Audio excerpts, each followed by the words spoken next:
પાદરા નગરપાલિકાના ward number 6 માં ઘોર બેદરકારી નગરપાલિકાની સામે આવી છે। નગરપાલિકાના કોર્પોરેટર ચેતનાબેન ગાંધીના પતિ પિયુષ ગાંધીએ પણ નગરપાલિકા સામે ગંભીર આક્ષેપ કર્યા છે। પાદરા નગરપાલિકાની અનિયોજિત અને અક્કલ નીતિના કારણે નગરના અનેક વિસ્તારોમાં પ્રજાજનોને મુશ્કેલી વેઠવાનો સામનો કરવો પડી રહ્યો છે।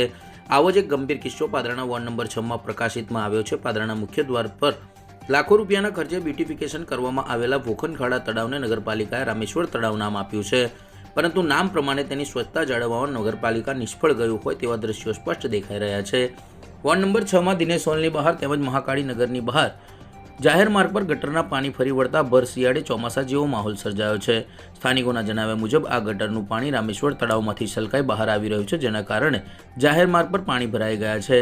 સ્થાનિક લોકોએ આ સમગ્ર મામલે પાદરા નગરપાલિકા સામે ભારે રોષ વ્યક્ત કર્યો છે। લોકોનો આક્ષેપ છે કે આખા પાદરા શહેરનું ગટરનું પાણી રામેશ્વર તળાવમાં છોડવામાં આવ્યું છે, જેના કારણે તળાવ છલકાઈ ગયું છે અને હવે તે પાણી રસ્તાઓ પર ફરી વળ્યું છે। પરિણામે મહાકાળી નગર અને દિનેશ ગાંધી હોલ વિસ્તારની અવરજવર કરતા લોકોને ભારે મુશ્કેલીનો સામનો કરવો પડી રહ્યો છે। સ્થાનિક લોકોએ જણાવ્યું છે કે છેલ્લા 5 મહિનાથી તેઓ આ સમસ્યાથી પરેશાન છે અને હવે રોગચાળો ફેલાવાની પણ ભીતિ સતાવી રહી છે। આ મુદ્દે નગરપાલિકાના કોર્પોરેટર ચેતનાબેન ગાંધીના પતિ પિયુષ ગાંધીએ પણ નગરપાલિકા સામે ગંભીર આક્ષેપ કર્યા છે અને ખુલ્લેઆમ બાયો ચડાવી છે। તેમણે જણાવ્યું છે કે વારંવાર રજૂઆત કરવા છતાં પણ નગરપાલિકા દ્વારા કોઈપણ પ્રકારની કાર્યવાહી કરવામાં આવતી નથી અને જો રોગચાળો ફેલાશે તો તેની માટે જવાબદાર કોણ?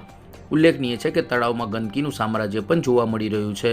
શહેરના મુખ્ય માર્ગ પર બ્યુટિફિકેશન કરેલા તળાવની આ હાલત જોતા નગરપાલિકાની કામગીરી સામે અનેક સવાલો ઊભા થયા છે। આજે 4-5 મહિનાથી આ પાણી ભરેલું છે અને બહુ તકલીફ પડે છે।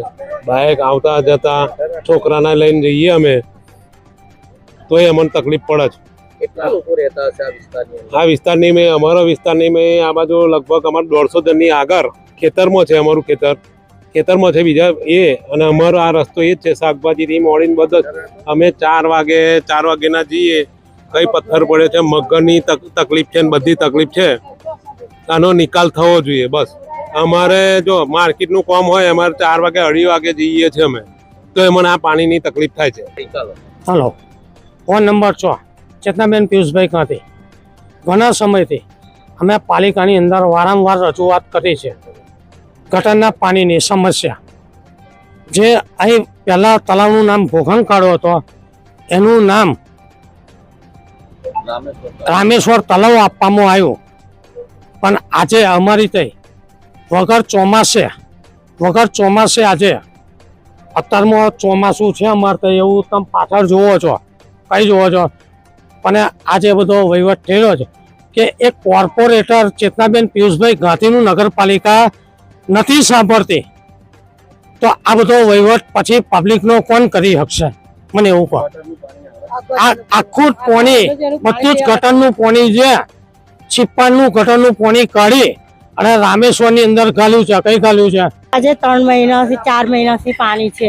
અહીં કોઈ એ જોતું નહીં, કોઈ ખાલી બધા જોઈને જતા રહે। પણ નાના બાળકો નિશાળમાં જાય, બચારા પગ લઈને જાય છે અને પગ લઈને આજ પલળી જાય, છોકરા પડી બી જાય, એવું ભીના દફતરો ઘરે બી જતા રહે, પણ કોઈ જોવા બી આવતું નહીં। કરીએ છે પણ કોઈ આવતું નહીં, કમ્પ્લેનો કરીએ છે પણ જોવા તો આવતા જ નહીં એ લોકો। આ ગટરોનું છે બધું, આખા પાદરાનું પાણી હવે જ આવે છે તલામાં જ, અહીં ભોખનખાડામાં છોડે છે। આ તો આજે 4 કે 5 મહિનાથી છે પાણી। હવે છોકરા નાના બીમાર થાય, આ મેલરો ફાટે, કુંવરો પગમાં લાગે, એની રોગચાળો કોણ એનું એ સમાધાન કરે? પાદરાના છે ને રામટેકરી મંદિરની બાજુમાં જે રસ્તો છે, અમારે કાયમ માટે ત્યાં છોકરાઓને સ્કૂલે લઈ જવાના લાવવાના, એના માટે આ પાણીનો નિકાલ કરાવો, એવું કંઈક થાય એવું કરો, કારણ કે આ પાણીમાં જો છોકરાઓને લઈને પડીએ તો કોણ જવાબદાર થશે? આ પાણી છે ને બધું ગટરનું પાણી આવેલું છે, ભોખનખાડામાં ક્યાંથી આવેલું છે, તો આખા પાદરાનું પાણી અહીંયા આવે છે અને બહુ ગંધાય છે, એટલું બધું ગંધાય છે કે બીમારી પેદા થાય તો ભાઈ બીમારીના ટાઈમે બી કઈ પછી શું કરવું?